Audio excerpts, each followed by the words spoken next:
الحمد لله نحمده ونستعينه ونستغفره ونعوذ بالله من شرور أنفسنا ومن سيئات أعمالنا من يهده الله فلا مضل له ومن يضلله فلا هادي له وأشهد أن لا إله إلا الله وحده لا شريك له وأشهد أن محمدا عبده ورسوله أرسله بالحق بصيرا ونذيرا وداعيا إلى الله بإذنه وسراجا منيرا أما بعد فأعوذ بالله من الشيطان الرجيم بسم الله الرحمن الرحيم يا أيها الذين آمنوا استعينوا بالصبر والصلاة إن الله مع الصابرين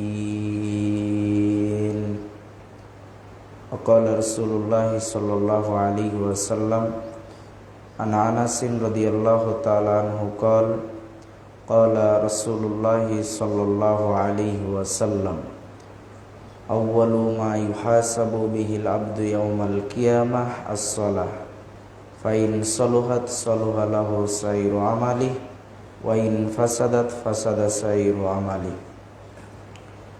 সমস্ত প্রশংসা সেই মহান রব্বুল আলামিনের দরবারে, যার অশেষ রহমতে আমরা জুমার সালাত আদায়ের উদ্দেশ্যে জামে মসজিদে সুস্থ শরীরে সঠিক সময়ে উপস্থিত হতে পেরেছি। সকলে বলি আলহামদুলিল্লাহ। রাসূলের প্রতি শান্তি অবতীর্ণ হোক, যার আদর্শকে বাস্তবায়ন করা আমাদের জীবনের একমাত্র লক্ষ্য উদ্দেশ্য, যার অনুসরণ অনুকরণ আমাদের জন্য জরুরি, সেই নবীর প্রতি দরুদ বর্ষিত হোক সাল্লাল্লাহু আলাইহি ওয়াসাল্লাম। সম্মানিত উপস্থিতি, সংক্ষিপ্তভাবে আজকের জুমায় আলোচনার বিষয় আল্লাহ তাআলার কাছে সাহায্য চাওয়ার দুইটি বড় মাধ্যম ধৈর্য এবং সালাত।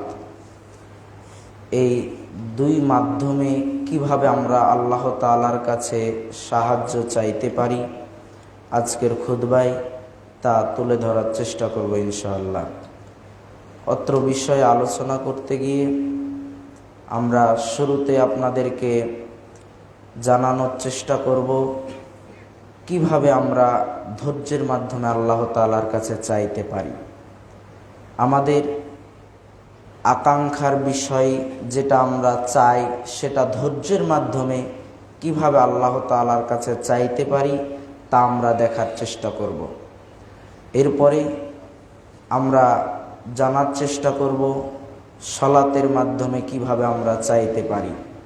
মর্মে আমরা ধারাবাহিকভাবে দেখব 2 রাকাত নফল সালাত, 2 রাকাত নফল সালাতের গুরুত্ব তাৎপর্য এবং তার মাধ্যমে আমরা কিভাবে চাইতে পারি।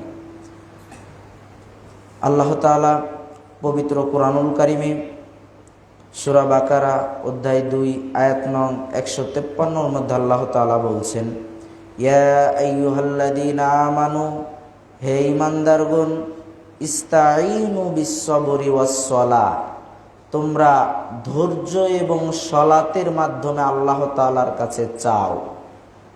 আল্লাহ তাআলা মুসলমানদেরকে উদ্দেশ্য করে বলছেন, ইয়া আইয়ুহাল্লাযীনা আমানু, হে ঈমানদারগণ, যারা তোমরা আল্লাহ তাআলার প্রতি ঈমান আনয়ন করেছো, বিশ্বাস স্থাপন করেছো, যারা পরকালের প্রতি বিশ্বাস রাখো, যারা তোমরা আল্লাহ তাআলার প্রতি ঈমান এনেছো, তোমরা ইস্তাঈনু বিস-সাবরি ওয়াস-সালাহ, ধৈর্য এবং সালাতের মাধ্যমে আল্লাহ তাআলার কাছে চাও। তোমাদের যদি চাওয়ার কোনো কিছু থাকে, যদি তোমরা আল্লাহ তাআলার কাছে সেটা পেতে চাও, তাহলে অবশ্যই অবশ্যই তোমরা ধৈর্যের মাধ্যমে এবং সালাতের মাধ্যমে তোমরা আল্লাহ তাআলার কাছে চাও।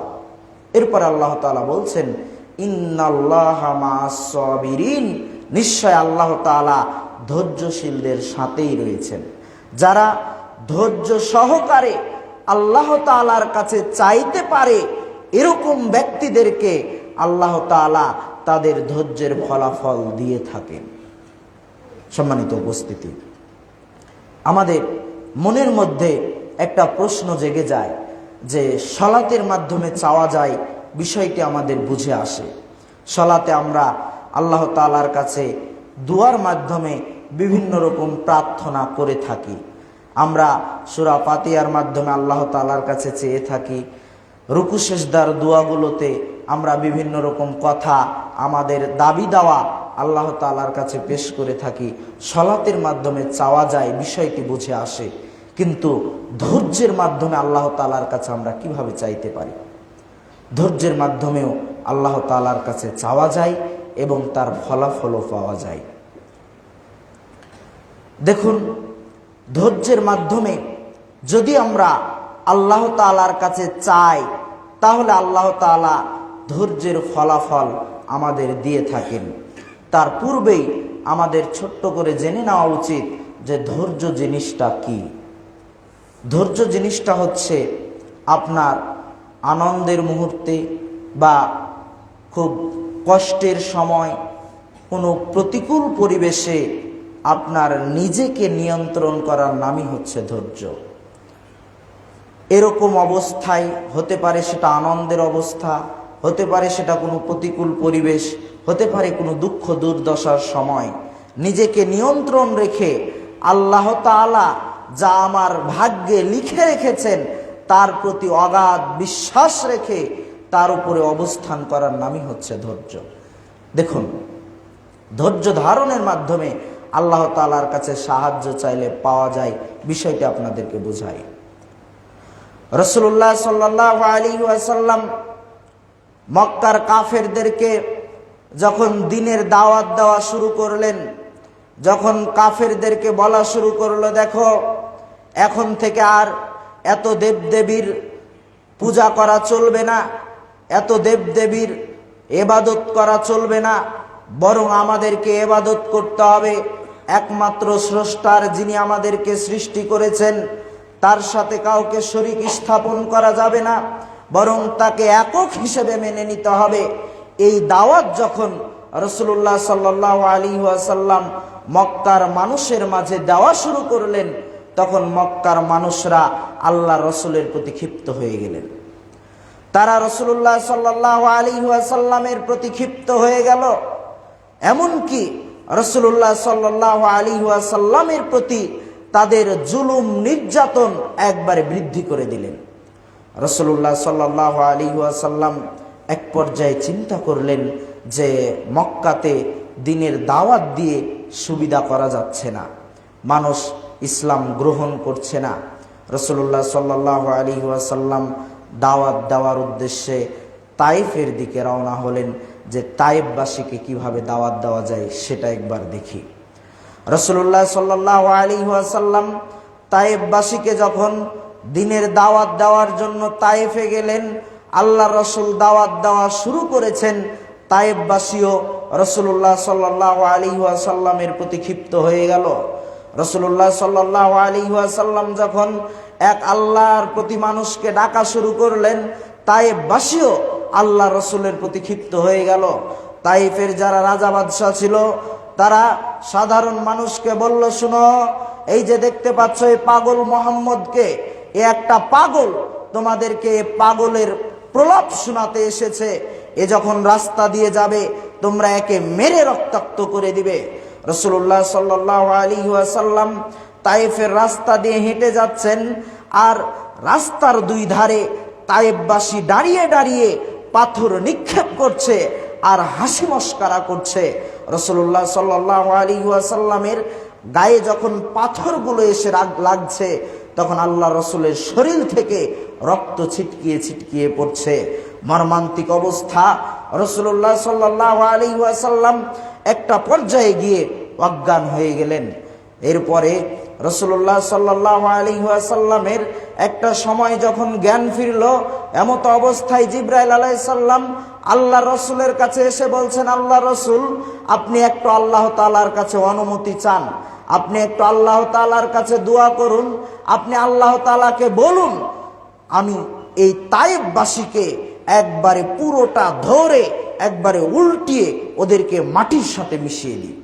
যে তায়েফবাসী আপনার মতো সর্বশ্রেষ্ঠ রসুলকে পাথর মেরে রক্তাক্ত করে অজ্ঞান করে দিয়েছে, আপনি শুধু এদের জন্য আল্লাহ তাআলার কাছে একটু বদদুয়া করে দেন, আপনি খালি একটু অনুমতি নিয়ে দেন, আমি জিবরাইল আলাইহিস সালাম পুরো তায়েফবাসীকে ধরে একবারে মাটির সাথে মিশিয়ে দেব।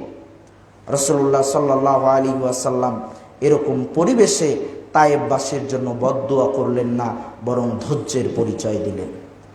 ধৈর্যের পরিচয় দিয়ে রাসূলুল্লাহ সাল্লাল্লাহু আলাইহি ওয়াসাল্লাম তায়েফবাসীর জন্য আল্লাহ তাআলার কাছে দোয়া করে বলছেন, আল্লাহ, তায়েফবাসী বুঝতে পারেনি, আমার দাওয়াত তারা না বুঝেই তারা আমার প্রতি অন্যায় করেছে, অতএব তুমি তাদের এই ভুলের কারণে তাদেরকে ধ্বংস করে দিও না, বরং তাদেরকে সঠিক বুঝ দান করো। সম্মানিত উপস্থিতি, আমাদেরকে কেউ এক থাপ্পড় মারলে আমরা যতক্ষণ না থাপ্পড়ের প্রতিশোধ নিতে না পারি, ততক্ষণ পর্যন্ত আমাদের শরীরের রক্ত ঠান্ডা হয় না, একবারে শরীরের রক্ত গরম হয়ে থাকে। অথচ রাসূলুল্লাহ সাল্লাল্লাহু আলাইহি সাল্লামকে মেরে রক্তাক্ত করে অজ্ঞান করে দিলেন, আর রাসূলুল্লাহ সাল্লাল্লাহু আলাইহি সাল্লামকে বলা হচ্ছে যে আপনি একটু অনুমতিটা নিয়ে দেন, আমি পুরো তায়েফবাসীকে ধ্বংস করে দিব। অথচ রাসূলুল্লাহ সাল্লাল্লাহু আলাইহি সাল্লাম প্রতিশোধ গ্রহণ করলেন না, বরং ধৈর্য ধারণ করলেন। তা রাসূলুল্লাহ সাল্লাল্লাহু আলাইহি সাল্লাম যে ধৈর্যের পরিচয় দিলেন, এ ধৈর্যের ফলাফল কি? এ ধৈর্যের মাধ্যমে তিনি কি পেয়েছিলেন? সম্মানিত উপস্থিতি, দেখা গেছে রাসূলুল্লাহ সাল্লাল্লাহু আলাইহি ওয়াসাল্লামের এই ধৈর্যের ফলাফল ছিল বিশাল।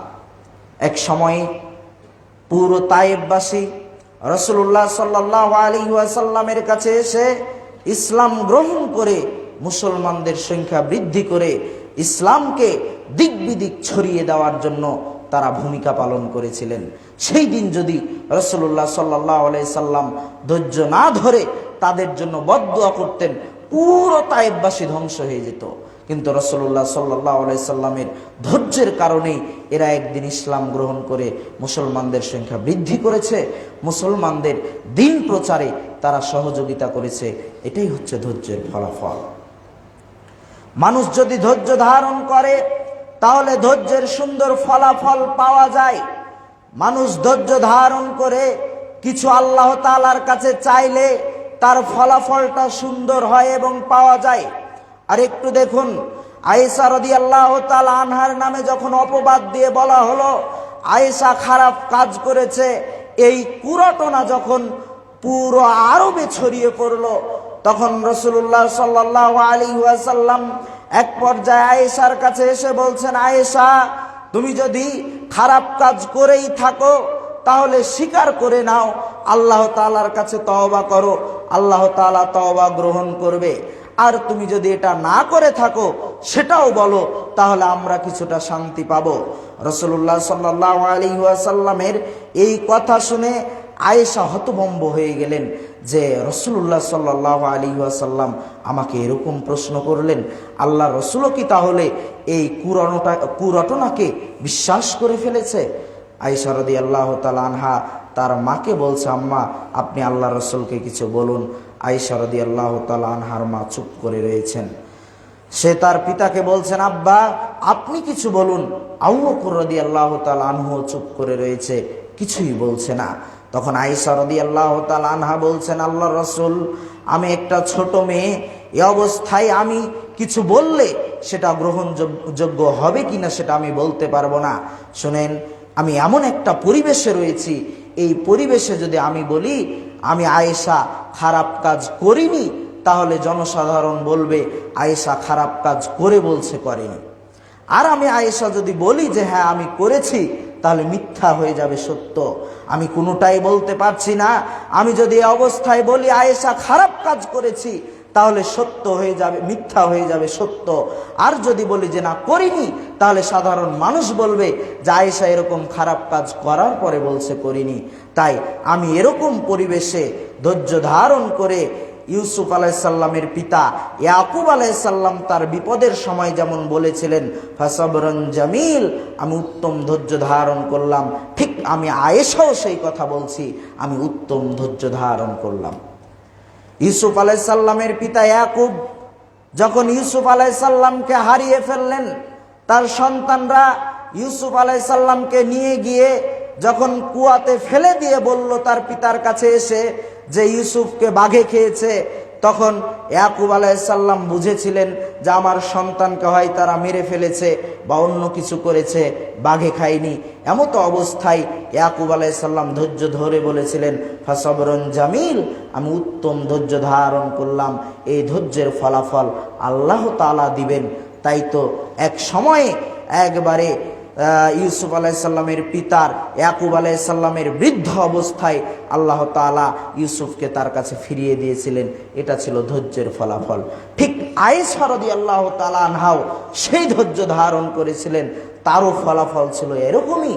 আল্লাহ তাআলা পবিত্র কুরআনুল কারীমে আয়েশা রাদিয়াল্লাহু তাআলা আনহার সতীত্বের ব্যাপারে, তার পবিত্রতার ব্যাপারে আল্লাহ তাআলা কুরআনে আয়াত নাজিল করে প্রমাণ করে দিলেন আয়েশা এরকম খারাপ কাজে জড়িত হয়নি, বরং তার নামে কুৎসা রটনা করা হয়েছে। সম্মানিত উপস্থিতি, এ হচ্ছে ধৈর্যের ফলাফল। মানুষ যদি ধৈর্য ধারণ করে আল্লাহ তাআলার কাছে কোনো কিছু চায়, তাহলে অবশ্যই অবশ্যই এই ধৈর্যের ফলাফল তার কাছে আসবেই আসবে। সম্মানিত উপস্থিতি, ধৈর্য জিনিসটা আমরা সাধারণ মানুষ এটাকে অবজ্ঞা করি। ধৈর্য জিনিসটা আমরা বুঝতে পারি না। ধৈর্য আমাদের কাছে মনে হয় ঘোড়ার ডিমের মতো। যেমন আমরা কথায় কথায় বলে থাকি ঘোড়ার ডিম, ঘোড়ার ডিম, কিন্তু বাস্তবে কেউ কোনোদিন ঘোড়ার ডিম দেখিও নি, কল্পনাতেও আমাদের নেই। অথচ আমরা কথায় কথায় বলি যে তুমি ঘোড়ার ডিম করেছো, তাহলে এই করেছো। তো কথায় কথায় আমরা ঘোড়ার ডিম ব্যবহার করি, কিন্তু কেউ কোনোদিন ঘোড়ার ডিম দেখিনি। ঠিক ধৈর্যটা আমাদের কাছে এমনই হয়ে গেছে। আমরা ধৈর্য ধৈর্য বলি বটে, কিন্তু ধৈর্য কিভাবে ধরতে হয়, ধৈর্য কিভাবে নিয়ে আসতে হয় সেটা আমরা বুঝি না। আমাদেরকে ধৈর্য ধরার মতো ধৈর্য ধরে আল্লাহ তাআলার কাছে চাইতে হবে। অবশ্যই অবশ্যই আমরা ধৈর্যের সুন্দর ফলাফল পাবই পাব। লোকমুখে প্রচলিত কথা রয়েছে যে ধৈর্যের শতগুণ লোকে বলে ঢিলা। মানুষ যদি ধৈর্য ধারণ করে তাহলে এর মাধ্যমে মানুষের উপকার রয়েছে, কিন্তু সাধারণ মানুষ মনে করে যে ধৈর্য ওই ব্যক্তি ধরে যে ঢিলা, যে দুর্বল, মানে যে কোনো কিছু করতে পারে না, অক্ষম, সে ধৈর্য ধারণ করে। যার কোনো কিছু করার ক্ষমতা নেই সেই ধৈর্য ধরে। সম্মানিত উপস্থিতি, বিষয়টা এমন নয়, বরং ধৈর্যের মাধ্যমেই আল্লাহ তাআলার কাছে সুন্দর ফলাফল পাওয়া যায়। তাই আমাদের কোনো কিছু আল্লাহ তাআলার কাছে চাওয়ার থাকলে আমাদের বিপদ মুহূর্তে বা যে কোনো সময় আল্লাহ তাআলার কাছে চাইলে ধৈর্য সহকারেই চাইব, ধৈর্য ধারণ করে চাইব। একটা জিনিস চাচ্ছি, পাচ্ছি না, চাচ্ছি, পাচ্ছি না, 2-5 দিন চাওয়ার পরে, 20 দিন চাওয়ার পরে অধৈর্য হয়ে বলছিস, চাওয়ার পরেও পাচ্ছি না, প্রয়োজন নেই, আর চাইলাম না, বাদ দিয়ে দিলাম। এটা হচ্ছে অধৈর্য। আপনাকে ধৈর্য ধারণ করতে হবে। যতদিন না পাচ্ছেন ততদিন আপনাকে চেয়ে যেতে হবে। দেখুন, রাসূলুল্লাহ সাল্লাল্লাহু আলাইহি ওয়াসাল্লাম চাওয়ার ব্যাপারে ধৈর্যশীল ছিলেন এবং তার পাওয়াগুলো সেরকমই ছিল। আমরা আলোচনার একটা অংশে সেই কথাটা উল্লেখ করার চেষ্টা করব। আমরা এ পর্যায়ে আপনাদেরকে জানানোর চেষ্টা করব সালাতের মাধ্যমে আল্লাহ তাআলার কাছে আমরা কিভাবে চাইতে পারি। তার আগে বলে নিতে চাই সংক্ষিপ্তভাবে, দেখুন রাসূলুল্লাহ সাল্লাল্লাহু আলাইহি ওয়াসাল্লাম ইবাদতের জগতে যে ইবাদতের ব্যাপারে সর্বোচ্চ গুরুত্ব দিয়েছেন, যে ইবাদতের ব্যাপারে মানুষকে তার সর্বোচ্চ যতটুকু পারে ততটুকু ক্ষমতা দিয়ে অলসতা ত্যাগ করতে বলেছে, এরকম ইবাদত হচ্ছে সালাত। কেন? এ ব্যাপারে আনাস রাদিয়াল্লাহু তাআলা আনহু বলেন, রাসূলুল্লাহ সাল্লাল্লাহু আলাইহি ওয়াসাল্লাম বলেছেন, আউয়ালু মা ইউহাসাবু বিহিল আবদু ইয়াউমাল কিয়ামা আস-সালাহ। মানুষের মৃত্যুর পরে সর্বপ্রথম মানুষকে জিজ্ঞাসিত করা হবে সালাত সম্পর্কে। ফাইন সলুহাত সলুহা লাহু সাইরু আমালি। বান্দা যদি সালাতের হিসাব সঠিকভাবে আল্লাহ তাআলার কাছে দিতে পারে তাহলে তার অন্য অন্য ইবাদতগুলো কবুল করা হবে। ওয়াইন ফাসাদাত ফাসাদা সাইরু আমালি। আর বান্দা যদি সালাতের হিসাব আল্লাহ তাআলার কাছে সঠিকভাবে দিতে না পারে তাহলে তার সমস্ত আমল অগ্রহণীয় হবে, বাতিল বলে গণ্য হবে। আপনি দান সাদাকা করেন, এই দান সাদাকার সব তখনই পাবেন যখন 5 ওয়াক্ত সালাতের হিসাব ঠিক থাকবে। আপনি সিয়াম পালন করেন, এই সিয়ামের হিসাব তখনই ঠিক থাকবে যখন আপনার 5 ওয়াক্ত সালাতের হিসাব ঠিক রয়েছে। আপনার টাকা পয়সা রয়েছে, হজ করেছেন, এই হজের সওয়াব তখনই ঠিক থাকবে যখন আপনি 5 ওয়াক্ত সালাতকে সঠিকভাবে হেফাজত করতে পারবেন। আপনি ধনী মানুষ, কুরবানি দিয়েছেন, লাখ লাখ টাকা দিয়ে কুরবানি দিবেন, এরকম ইবাদত আপনি করেন, এই ইবাদতের সওয়াব তখনই পাবেন যখন 5 ওয়াক্ত সালাতের হিসাব আপনার ঠিক থাকবে। যদি 5 ওয়াক্ত সালাতের হিসাব ঠিক না থাকে তাহলে আপনার দান সাদকা, আপনার সিয়াম, আপনার হজ, আপনার যাকাত, আপনার কোনো ভালো আমলই কোনো কাজে আসবে না, সব বাতিল বলে গণ্য হবে। তাই আপনাকে এ ব্যাপারে সর্বোচ্চ সচেষ্ট থাকা উচিত। এমন এক ইবাদত যার সাথে অলসতা চলে না, সর্বোচ্চ অলসতা পরিহার করে, যার সাথে আপোষ না করে সর্ব অবস্থায় নিজের জীবনের জন্য আবশ্যকই করে নিতে হয়, এরকম ইবাদত হচ্ছে সালাত। আপনাকে এই বিষয়টা বোঝা জরুরি। দেখুন, রাসূলুল্লাহ সাল্লাল্লাহু আলাইহি ওয়াসাল্লাম যখন কোনো ব্যক্তির বয়স 10 বছর হয়ে যাবে তখন বাধ্য করে তাকে সালাত আদায় করার ব্যাপারে রাসূলুল্লাহ সাল্লাল্লাহু আলাইহি ওয়াসাল্লাম কড়া নির্দেশ দিয়েছেন। রাসূলুল্লাহ সাল্লাল্লাহু আলাইহি ওয়াসাল্লাম সালাত আদায় করার ব্যাপারে পুরুষ মানুষদের ছাড় উল্লেখ করেনি। তার 10 বছর বয়স থেকে নিয়ে শুরু করে মৃত্যু পর্যন্ত পুরো সময়ের মধ্যে পুরুষ মানুষদের জন্য সালাতে কোনো ছাড় নেই। প্রত্যেকটা অবস্থায় সে যদি অপারগ হয়ে যায় তাহলে তার বিকল্প পদ্ধতি রাসূলুল্লাহ সাল্লাল্লাহু আলাইহি সাল্লাম উল্লেখ করে দিয়েছেন, যাতে করে মানুষ সালাত থেকে গাফেল না থাকে। দেখুন, উজু করে সালাত আদায় করতে হয়। আপনি অসুস্থ হয়ে গেছেন বা উজু করার ক্ষমতা নেই, এখন আপনাকে উজু ছাড়াই তায়াম্মুম করে সালাত আদায় করতে হবে। মাটি দিয়ে তায়াম্মুম করে সালাত আদায় করা আপনার জন্য বাধ্য। এখন আপনি উজুও করতে পারছেন না, তায়াম্মুমও করতে পারছেন না, এমন এক অবস্থায় রয়েছেন উযু তায়াম্মুম কোনো অবস্থাতেই নেই, আপনার কোনোটাই করা সম্ভব হচ্ছে না। এমত অবস্থায় আপনাকে উযু তায়াম্মুম ছাড়াই বিনা উযুতে বিনা তায়াম্মুমে আপনাকে সালাত আদায় করতে হবে। আপনি সালাত আদায় করতে বাধ্য, সালাতের ব্যাপারে আপনার কোনো ছাড় নেই। দেখুন, সালাত আদায় করার জন্য শর্ত হচ্ছে উত্তম পোশাক পরিধান করা, পবিত্র পোশাক পরিধান করা। কিন্তু আপনি এমন এক জায়গায় রয়েছেন, আপনার কাছে পরিচ্ছন্ন পোশাক নেই, আপনার পোশাকে প্রসাব লেগে আছে। এই অবস্থায় আপনার যদি সালাতে রক্ত হয়ে যায়, তাহলে ওই অপবিত্র পোশাকেই আপনাকে সালাত আদায় করতে হবে, আপনি সালাত আদায় করতে বাধ্য। আজকের সমাজের অনেক যুবক এই দোহাই দেয় যে প্রসাব করতে গিয়ে আমার কাপড়ে প্রসাব লেগে গেছে তাই আমি সালাতটা পড়িনি। অসম্ভব, কাপড়ে প্রসাব লেগে গেছে তাই সালাত পড়বে না, এটা হতে পারে না। রাসূলুল্লাহ সাল্লাল্লাহু আলাইহি ওয়াসাল্লাম বলছেন, শোনো, যদি পোশাক উত্তম থাকে, পবিত্র পোশাক থাকে, তাহলে সে পবিত্র পোশাক পরে সালাত আদায় করবে।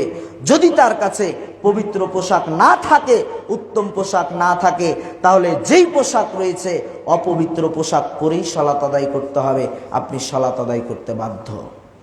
এমন এক অবস্থায় রয়েছেন যেখানে পবিত্র পোশাক নেই, আপনার কাছে নোংরা পোশাকও নেই, আপনার কোনো পোশাকই নেই, খালি গায়ে রয়েছেন, উলঙ্গ অবস্থায় রয়েছেন। এরকম সময় যদি সালাতে রক্ত হয়ে যায়, তাহলে আপনাকে সালাত আদায় করতে হবে, আপনি সালাত আদায় করতে বাধ্য। সালাতের ব্যাপারে কোনো ছাড় নেই। মানুষকে সালাত আদায় করার জন্য দাঁড়িয়ে সালাত আদায় করতে হয়। আপনি অসুস্থ হয়েছেন, দাঁড়িয়ে সালাত আদায় করতে পারছেন না, আপনি বসে থাকতে পারেন, বসে থেকে আপনাকে সালাত আদায় করতে হবে, আপনি সালাত আদায় করতে বাধ্য। আপনি এমন অসুখ আপনার হয়েছে, আপনি দাঁড়িয়েও থাকতে পারেন না, বসেও থাকতে পারেন না, বিছানায় শুয়ে রয়েছেন, শুয়ে থেকে আপনাকে সালাত আদায় করতে হবে। বসেও সালাত আদায় করতে পারেন না, শুয়ে থেকেও হাত পা নড়াতে পারেন না, আপনাকে হাত পা নড়ানো ছাড়াই ইশারা ইঙ্গিতে সালাত আদায় করতে হবে। যতক্ষণ পর্যন্ত আপনার মেধা রয়েছে, জ্ঞান রয়েছে, ততক্ষণ পর্যন্ত আপনার সালাতের কোনো ছাড় নেই। রাসূলুল্লাহ সাল্লাল্লাহু আলাইহি ওয়াসাল্লাম সালাত নামক ইবাদতের পুরুষ ব্যক্তির জন্য 10 বছর থেকে শুরু করে মৃত্যু পর্যন্ত পাগল হয়ে যাওয়া ছাড়া সালাতের কোনো ছাড় দেননি। আপনি কোন ছাড় গ্রহণ করে সালাত থেকে গাফেল রয়েছেন? সম্মানিত উপস্থিতি, সালাতের প্রতি মনোযোগী হওয়ার চেষ্টা করুন। আমরা সকলেই নিজেকে মুসলিম দাবি করি, অথচ সালাতের সাথে আমাদের অহরহ গরিমসি রয়েছে। খেলতামাশা করে, গরিমসি করে, অলসতা করে দিনের পর দিন, রাতের পর রাত সালাতকে আমরা ছেড়ে দিচ্ছি, তোয়াক্কাই করছি না। আপনি কাকে ভয় করছেন? আপনি কি হিসাব করে আপনি সালাতের সাথে এরকম করছেন? অথচ রাসূলুল্লাহ সাল্লাল্লাহু আলাইহি সাল্লাম বলছেন, মানুষ যদি কিয়ামতের দিন সালাতের হিসাব ঠিকভাবে দিতে না পারে, তাহলে তার কোনো ইবাদতই গ্রহণ করা হবে না। হোক সেটা সিয়াম, হোক সেটা যাকাত, হোক সেটা হজ, হোক ভালো কোনো কাজ, যা করুক না কেন কোনো আমলই কবুল করা হবে না যদিও সালাতের হিসাব সঠিকভাবে দিতে না পারে। সম্মানিত উপস্থিতি, রাসূলুল্লাহ সাল্লাল্লাহু আলাইহি সাল্লামের এই কথা আপনাকে বলে কঠিনভাবে আপনাকে বলতে চাই, 5 ওয়াক্ত সালাতের জিম্মাদারিত্ব, 5 ওয়াক্ত সালাতের হেফাজত আপনার মুসলিম হিসেবে করা আবশ্যক। জীবনে যা করেন আর না করেন, যেমনভাবে বেঁচে থাকার জন্য 3 বেলা খেতে আপনাকে বলা লাগে না, সকাল হলেই আপনি খেতে বসে যান, দুপুর হলেই খাবার চান, রাত হলেই খেয়ে ঘুমিয়ে পড়েন, আপনাকে বলা লাগে না। নিয়মতান্ত্রিক 3 বেলা খাওয়া আপনার অভ্যাসে পরিণত হয়েছে, ঠিক 5 ওয়াক্ত সালাতকেও সেরকম অভ্যাস বানিয়ে ফেলতে হবে। সালাতের সাথে কোনো আপোষ চলবে না। এক বেলা না খেলে, সকালে না খেলে যেমন পেটটা ক্ষুধায় চোচো করতে থাকে, কাজে মন বসে না, ঠিক সালাতটাও হতে হবে এমন। যতক্ষণ পর্যন্ত ওয়াক্তে সালাত না পড়তে পাচ্ছেন, ততক্ষণ পর্যন্ত আপনার মধ্যে অস্থিরতা কাজ করবে। তখনই আপনি বুঝতে পারবেন, হ্যাঁ আমি পাক্কা মুমিন হতে পেরেছি। নচেত আপনার মধ্যে কোনো দুর্বলতা রয়েছে, এটাই বোঝা যায়। তাই আপনাকে বলতে চাই, সালাতের ব্যাপারে মজবুত অবস্থান গ্রহণ করুন। সকল প্রকার অলসতা ত্যাগ করে আপনি সালাতের ব্যাপারে শক্ত অবস্থান করার চেষ্টা করুন, নচেত আপনার পরকাল হয়ে যাবে বড় কঠিন। সম্মানিত উপস্থিতি, আমরা বলতেছিলাম আল্লাহ তাআলার কাছে সাহায্য চাওয়ার মাধ্যম সালাত সম্পর্কে। মর্মে আমি আজকে আপনাদেরকে বলতে চাইব, নফল সালাতের মাধ্যমে যদি আমরা 2 রাকাত নফল সালাত আদায়ের মাধ্যমে আল্লাহ তাআলার কাছে কোনো কিছু চাই, তাহলে অবশ্যই আল্লাহ তাআলা দিয়ে থাকেন। কঠিন বিপদ অবস্থায় যদি আমরা আল্লাহ তাআলার কাছে সালাতের মাধ্যমে চাই, তাহলে আল্লাহ তাআলা বিপদ দূর করে থাকেন। কঠিন বিপদ মুহূর্তে আল্লাহ তাআলার কাছে 2 রাকাত সালাত আদায় করে বিষয়টি উপস্থাপন করে আল্লাহ তাআলার কাছে চাইলে অবশ্যই আল্লাহ তাআলা বিষয়টি সহজ করে থাকেন। তা আপনাদেরকে বোঝানোর চেষ্টা করব। মর্মে আপনাদেরকে এই পর্যায়ে বলি 2 রাকাত নফল সালাতের গুরুত্ব। যায়েদ ইবনে খালেদ রাদিয়াল্লাহু তাআলা আনহু বলেন, রাসূল সাল্লাল্লাহু আলাইহি ওয়াসাল্লাম বলেছেন, যদি কোনো ব্যক্তি 2 রাকাত সালাত আদায় করে, 2 রাকাত সালাত আদায় করতে গিয়ে লা ইয়াসহু ফীহিমা, কোন রকম ভুল না করে, মান সাল্লা সাজদাতাইনি, যদি কোনো ব্যক্তি 2 রাকাত সালাত আদায় করে আর এই 2 রাকাত সালাত আদায় করতে গিয়ে লা ইয়াসহু ফীহিমা, সে কোন রকম ভুল না করে, ধৈর্য সহকারে, মনোযোগ সহকারে, খুশুখুজু সহ যদি কোনো ব্যক্তি 2 রাকাত নফল সালাত আদায় করে, গফারাল্লাহু লাহু মা তাকাদ্দামা মিন দামবি, তাহলে আল্লাহ তাআলা ওই ব্যক্তির পূর্ববর্তী গুনাহসমূহকে ক্ষমা করে দেন। সুবহানাল্লাহ। মানুষ যদি কোনো রকম ভুল না করে, মনোযোগ সহকারে, খুশুখুজু সহকারে আল্লাহ তাআলাকে সন্তুষ্ট করার উদ্দেশ্যে 2 রাকাত নফল সালাত আদায় করে, আল্লাহ তাআলা 2 রাকাত নফল সালাতের বদলতে তার পূর্ববর্তী গুনাহগুলোকে ক্ষমা করে দেয়। দেখুন, নফল সালাতের গুরুত্ব ফজিলত বর্ণনা করতে গিয়ে আল্লাহ রাসূল কি বলেন? রাবি ইবনে কাব রাদিয়াল্লাহু তাআলা আনহু বলেন, একদা রাসূলুল্লাহ সাল্লাল্লাহু আলাইহি ওয়াসাল্লাম রাতে সালাতের জন্য উঠলেন। আল্লাহ রাসূল রাতে যখন তাহাজ্জুদ সালাতের জন্য উঠলেন, তখন আমি আল্লাহ রাসূলকে উযু এবং ইস্তেনজার পানি আগিয়ে দিলাম। উযু করার জন্য এবং ইস্তেনজা করার জন্য আল্লাহ রাসূলকে পানি আগিয়ে দিলাম এবং তার মেশকটা তাকে আগিয়ে দিলাম। আল্লাহ রাসূল আমার প্রতি খুশি হয়ে গেলেন। খুশি হয়ে বলছে, রাবি ইবনে কাব, তুমি আমার কাছে কিছু চাও, আমি তোমাকে দিব। আমাদের সমাজে যেমন মানুষ হিসেবে হয়ে থাকে, কেউ যদি কারো কোনো উপকার করে দেয়, তাহলে খুশি হয়ে কাউকে কোনো উপহার দিতে চায়। তো রাসূলুল্লাহ সাল্লাল্লাহু আলাইহি সাল্লামকে রাবি ইবনে কাব যখন উযু এবং ইস্তেনজার পানি আগিয়ে দিয়েছে, আল্লাহ রাসূল খুশি হয়ে গিয়ে বলছে যে, তুমি আমার কাছে কিছু চাও, আমি তোমাকে দিব। তখন রাবি ইবনে কাব সুযোগ পেয়ে বলছে, আল্লাহ রাসূল, আমি আপনার সাথে জান্নাতে থাকতে চাই। রাসূলুল্লাহ সাল্লাল্লাহু আলাইহি সাল্লাম বলছে, না না, তুমি এটা ছাড়া অন্য কিছু চাও, আমি তোমাকে দেব। তখনও বলছে, না আল্লাহ রাসূল, আমি আপনার সাথে জান্নাতেই থাকতে চাই। তখন রাসূলুল্লাহ সাল্লাল্লাহু আলাইহি সাল্লাম বলছে, শোনো, তুমি যদি আমার সাথে জান্নাতেই থাকতে চাও, তাহলে বেশি বেশি সিজদা করার মাধ্যমে, অর্থাৎ বেশি বেশি নফল সালাত আদায়ের মাধ্যমে এই কাজে তুমি আমাকে সহযোগিতা করো। মানে মানুষ যদি বেশি বেশি নফল সালাত আদায় করে, তাহলে এর মাধ্যমে আল্লাহ রাসূলের সাথে জান্নাতে থাকার সৌভাগ্য অর্জন করতে পারে। আরেকটু দেখুন, এ ব্যাপারে আবু হুরায়রা রাদিয়াল্লাহু তাআলা আনহু বলেন, রাসূলুল্লাহ সাল্লাল্লাহু আলাইহি ওয়াসাল্লাম ফজরের সালাত শেষ করার পরে বেলালকে ডেকে বলছেন, বেলাল, এমন কি আমল করো যে আমলের মাধ্যমে তুমি অধিক সওয়াব পেতে পারো। বেলাল, আমি যখনই জান্নাতে যাই তখনই আমি দেখতে পাই আমার আগে আগে তুমি জুতা পায়ে দিয়ে হাঁটছো। বেলাল, তুমি ইসলাম গ্রহণ করার পরে এমন কি আমল করো যে আমলের মাধ্যমে তুমি অধিক সওয়াব পেতে পারো। বেলাল, আমি যখনই জান্নাতে যাই তখনই আমার আগে আগে তোমার জুতার শব্দ শুনতে পাই। বেলাল রাদিয়াল্লাহু তাআলা আনহু বলছেন, আল্লাহ রাসূল, আমি এমন কোনো আমল করি না যে আমলের মাধ্যমে আমি এত সওয়াব পেতে পারি। তবে হ্যাঁ, আল্লাহ রাসূল, আমি যখন আযান দেই তখন আমি 2 রাকাত সালাত আদায় করি। বুরাইদা রাদিয়াল্লাহু তাআলা আনহু বলেন, রাসূলুল্লাহ সাল্লাল্লাহু আলাইহি ওয়াসাল্লাম ফজরের সালাতের পরে একদা বেলালকে ডেকে বলছেন, বেলাল, ইসলাম গ্রহণ করার পরে তুমি এমন কোন আমল করেছো যে আমলের বিনিময়ে তুমি মনে করতে পারো তোমার সব বেশি হতে পারে বেলাল। বেলাল, আমি যখনই জান্নাতে প্রবেশ করি তখনই আমি আমার আগে আগে তোমার জুতার শব্দ শুনতে পাই বেলাল। বেলাল রাদিয়াল্লাহু তাআলা আনহু বলছেন, আল্লাহর রাসূল এমনটা কি করে হতে পারে? আমি তো এমন কোনো আমল করি না যে আমলের মাধ্যমে আমি এরকম সওয়াব পেতে পারি। তবে আল্লাহর রাসূল, আমার যখন উযু ভেঙে যায় তখন আমি উযু করে 2 রাকাত সালাত আদায় করি, আর যখন আমি আজান দেই তখন আজান দেওয়ার পরে আমি 2 রাকাত নফল সালাত আদায় করি। এই দুইটা কাজ আমি করে থাকি। তখন রাসূলুল্লাহ সাল্লাল্লাহু আলাইহি সাল্লাম বলছেন, বেলাল, এই 2টা কাজই তোমাকে আমার আগে আগে জান্নাতে জুতা পায়ে দিয়ে হাঁটার সৌভাগ্য দান করেছে। সুবহানাল্লাহ।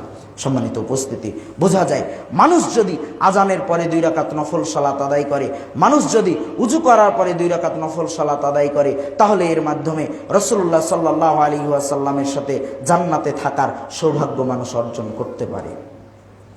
2 রাকাত নফল সালাতের গুরুত্ব আপনাকে বুঝাচ্ছিলাম।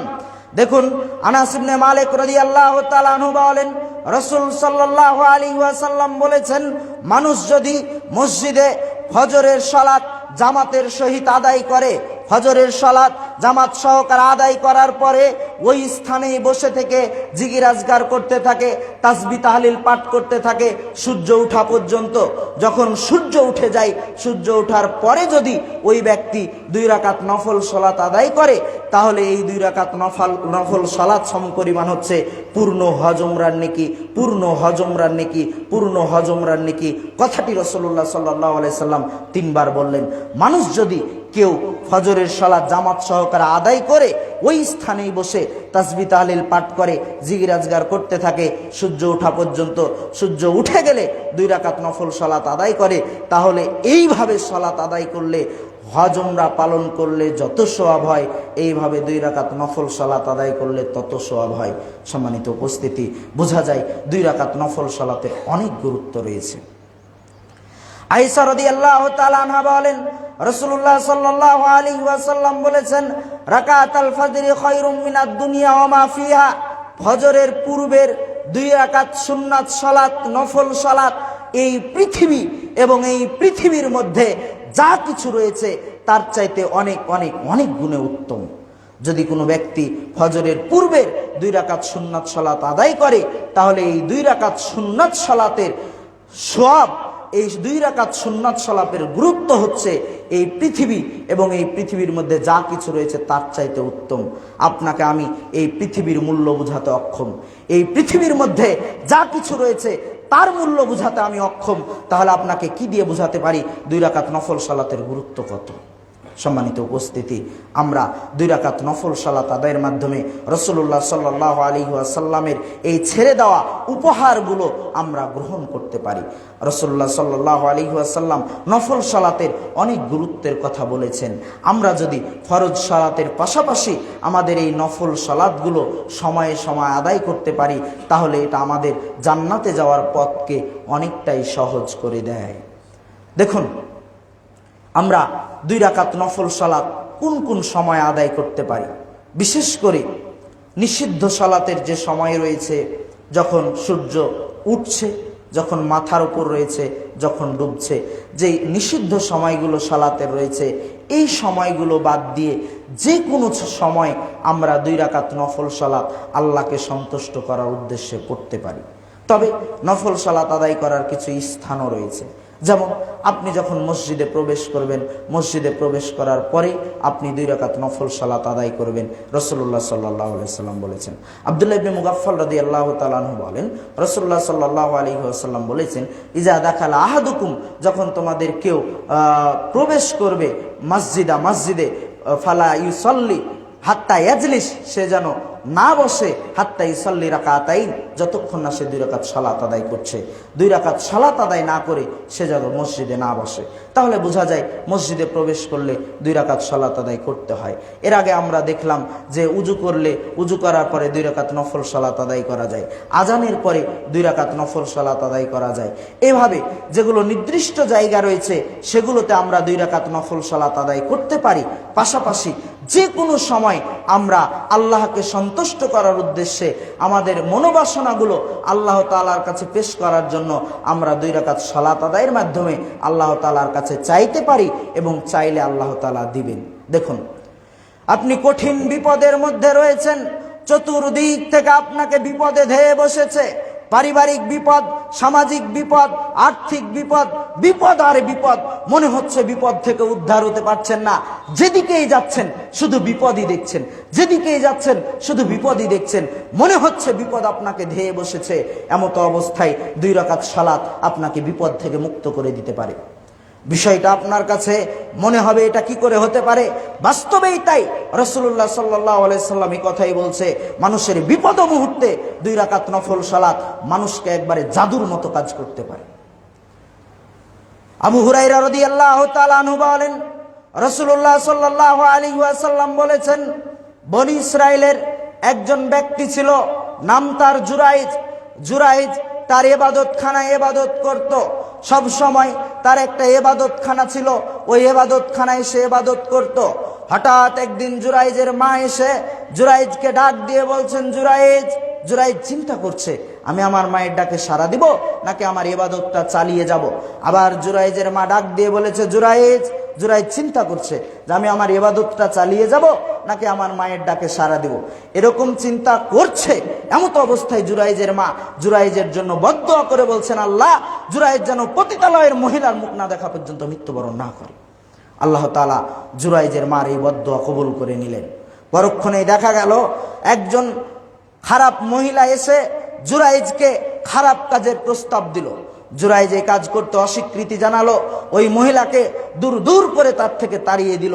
এইবার ওই মহিলা গ্রামে মাঠে গিয়ে রাখালের সাথে খারাপ কাজে লিপ্ত হয়ে পেটে বাচ্চা ধারণ করে এক সময় বাচ্চা প্রসব করার পরে ছোট্ট সদ্য ভূমিষ্ঠ হওয়া বাচ্চাকে গ্রামের মানুষের কাছে তুলে ধরে বলল, এই বাচ্চাটা হচ্ছে জুরাইজের। গ্রামবাসী ক্ষিপ্ত হয়ে গেল যে জুরাইজকে আমরা জানতাম একজন পরেশগার আবেদ ব্যক্তি হিসেবে, সে সব সময় ইবাদতখানায় ইবাদত করে, তাকে আমরা একজন পরেশগার ব্যক্তি হিসেবে চিনি, আর সে এরকম নোংরা কাজ করলো। এই বলে গ্রামবাসী ক্ষিপ্ত হয়ে জুরাইজের ইবাদতখানাকে ভেঙে একবারে তছনছ করে দিয়ে ওর জুরাইজকে অকথ্য ভাষায় গালিগালাজ করতে করতে তার ইবাদতখানা থেকে টেনে হিঁচড়ে বের করছে। জুরাইজ চিন্তা করছে, আমার মৃত্যু ছাড়া কোনো পথ নেই, মানুষজন আমাকে মেরে ফেলবে। এমতো অবস্থায় জুরাইজ উজু করে 2 রাকাত সালাত আদায় করে বিষয়টি আল্লাহ তাআলার কাছে পেশ করে আল্লাহ তাআলার কাছে দোয়া করে আল্লাহ তাআলার কাছে সাহায্য চাওয়ার পরে এবার সদ্য ভূমিষ্ঠ হওয়া বাচ্চা, যে বাচ্চার মুখ দিয়ে কথা বলা অসম্ভব, 1 ঘন্টা 2 ঘন্টা বা 1 দিন হয়েছে এরকম বাচ্চা হওয়ার পরে কথা বলতে পারে না, এরকম সদ্য ভূমিষ্ঠ হওয়া বাচ্চা, ওই বাচ্চাটাকে জুরাইজ কোলে নিয়ে বলছে, বলো তো বাচ্চা, তোমার পিতাকে? তখন বলছে, আমার পিতা রাখাল।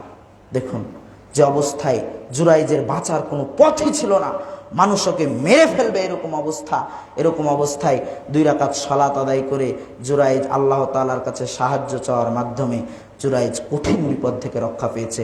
হাদিস বুখারীর। সম্মানিত উপস্থিতি, আপনাকে কি দিয়ে বোঝায়? মানুষ কঠিন বিপদ মুহূর্তে 2 রাকাত নফল সালাত আদায় করার মাধ্যমে তার বিপদের কথাটা আল্লাহ তাআলাকে জানালে অবশ্যই আল্লাহ তাআলা তার বিপদকে দূর করে দেন।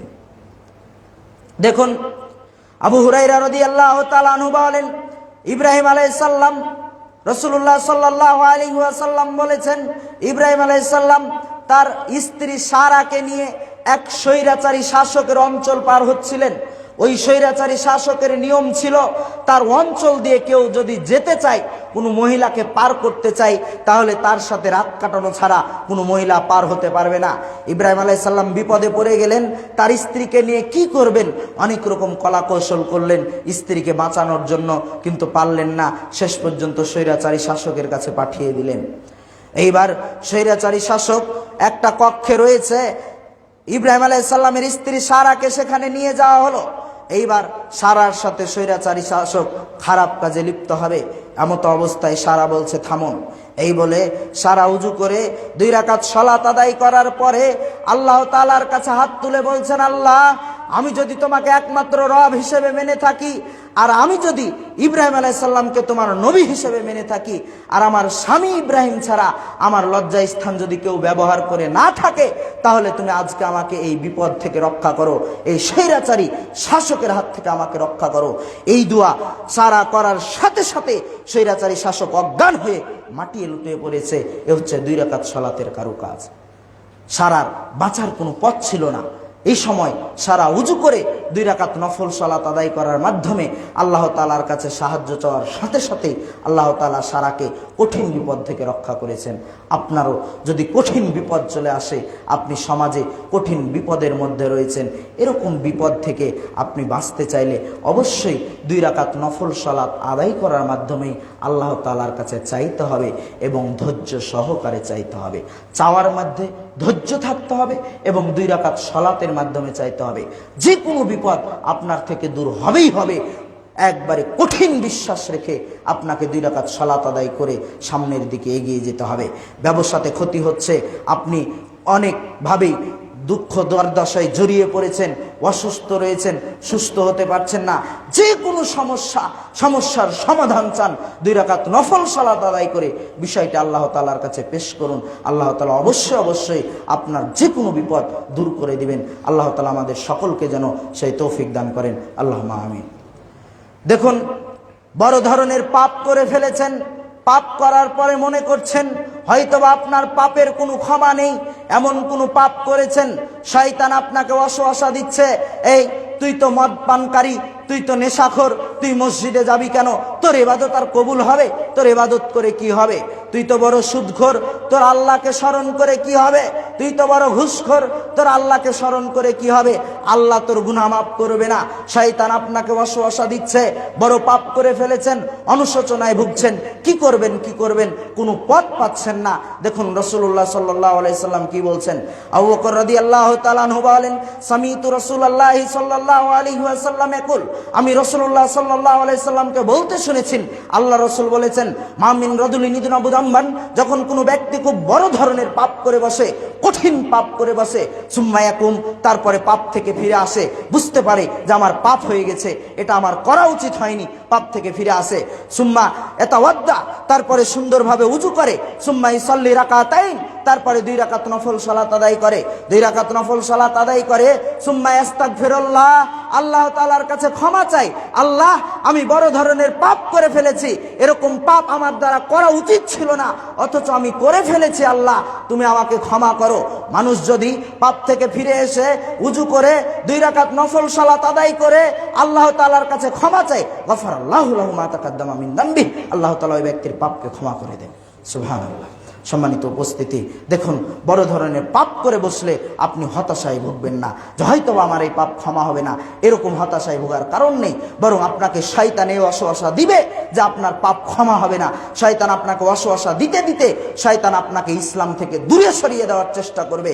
এমত অবস্থায় শয়তানের মুখে লাথি মেরে শয়তানকে দূরে সরিয়ে দিয়ে আপনি পাপ থেকে ফিরে এসে উযু করে 2 রাকাত সালাত আদায় করে আল্লাহ তাআলার কাছে ক্ষমা চান, অবশ্যই আপনার জন্য ক্ষমা রয়েছে। আল্লাহ তাআলা অতীব ক্ষমাশীল, আল্লাহ তাআলা বান্দার পাপকে ক্ষমা করে থাকেন। দেখুন এ ব্যাপারে রাসূলুল্লাহ সাল্লাল্লাহু আলাইহি ওয়াসাল্লাম বলছেন, হাদিসে কুদসি, মহান আল্লাহ বলেন, ইয়া ইবাদি, হে আমার বান্দারা, ইন্নাকুম তুখতিউনা বিল-লাইলি ওয়ান-নাহার, তোমরা দিন-রাত 24 ঘন্টায় পাপ করে থাকো, তোমরা দিনে পাপ করো, তোমরা রাতে পাপ করো, ওয়া আনা আগফিরুদ দুনুবা জামিয়া, আর আমি আল্লাহ তোমাদের সকল পাপকে ক্ষমা করে থাকি, ফাস্তাগফিরুনি, অতএব তোমরা আমার কাছে ক্ষমা চাও, আগফির লাকুম, আমি তোমাদের পাপগুলোকে ক্ষমা করে দেব। সুবহানাল্লাহ। সম্মানিত উপস্থিতি, মানুষ যদি আল্লাহ তাআলার কাছে ক্ষমা চায় অবশ্যই আল্লাহ তাআলা ক্ষমা করবে। বিধায় আপনাকে আমি বলতে চাই, দেখুন নফল সালাত 2 রাকাত আদায় করে আপনি আপনার বিপদের কথা, পাপের কথা আল্লাহ তাআলাকে জানিয়ে বিপদ থেকে রক্ষা চান, পাপ থেকে ক্ষমা চান, আল্লাহ তাআলা অবশ্যই ক্ষমা করবেন। তবে আপনাকে ধৈর্য ধারণ করতে হবে, ধৈর্য সহকারে চাইতে হবে, আল্লাহ তাআলা এর ফলাফল অবশ্যই আমাদেরকে দিবেন। আল্লাহ তাআলা আমাদের কবুল করুন। আল্লাহুম্মা আমিন।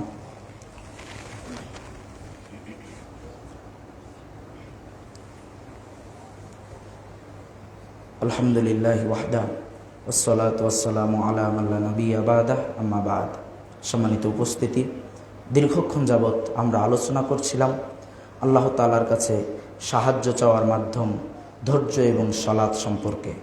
বিষয়টি নিয়ে আলোচনা করতে গিয়ে বেশ কিছু বিষয়ে কথা বলে আপনাদেরকে মূল সার কথা যেটা বোঝাতে চেয়েছি, আমাদের যে কোনো বিপদ আপদে চলার পথে ভুলভ্রান্তি হয়ে গেলে যে কোনো সমস্যার সমাধান হিসেবে আমরা যেটা গ্রহণ করতে পারি সেটা হচ্ছে নফল সালাতের মাধ্যমে আল্লাহ তাআলার কাছে ধৈর্য সহকারে ক্ষমা চাওয়া। এটা যদি আমরা আমাদের জীবনে অভ্যাস হিসেবে গড়ে তুলতে পারি তাহলে আমরা আমাদের জীবনে যে কোনো বিপদ থেকে রক্ষা পেতে পারি, যা আমরা হাদিসের মাধ্যমে উদাহরণ দেখেছি, যেগুলোতে আমরা দেখেছি আল্লাহ তাআলা সময়ে সময়ে এর মাধ্যমে মানুষের বিপদ আপদ দূর করে দিয়েছেন।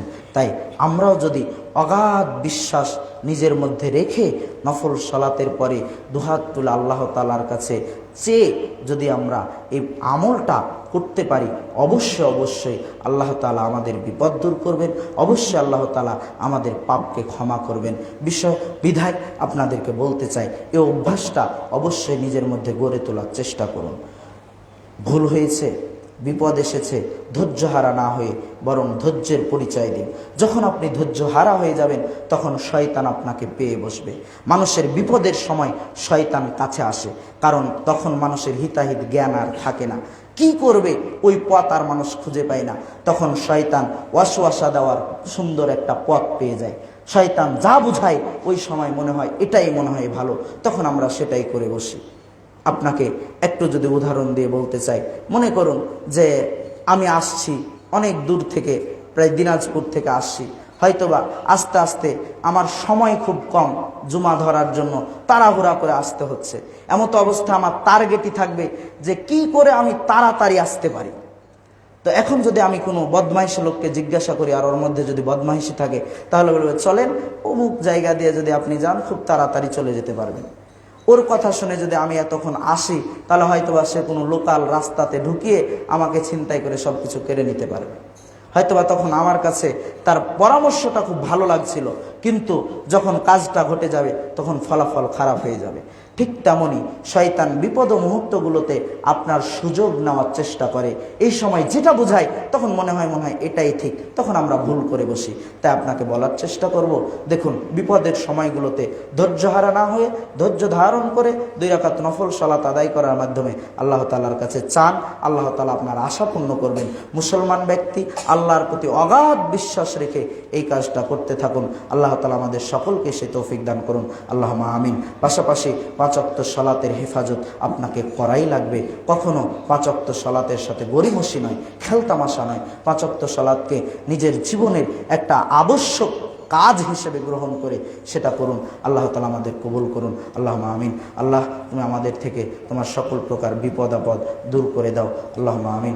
আল্লাহ তুমি আমাদেরকে তোমার রহমত দ্বারা ঢেকে রাখো, আল্লাহুম্মা আমিন। আল্লাহ আমাদের মধ্যে যারা অসুস্থ রয়েছে আল্লাহ তুমি তাদেরকে সুস্থতা দান করো, আল্লাহুম্মা আমিন। আল্লাহ আমাদের মধ্যে থেকে যারা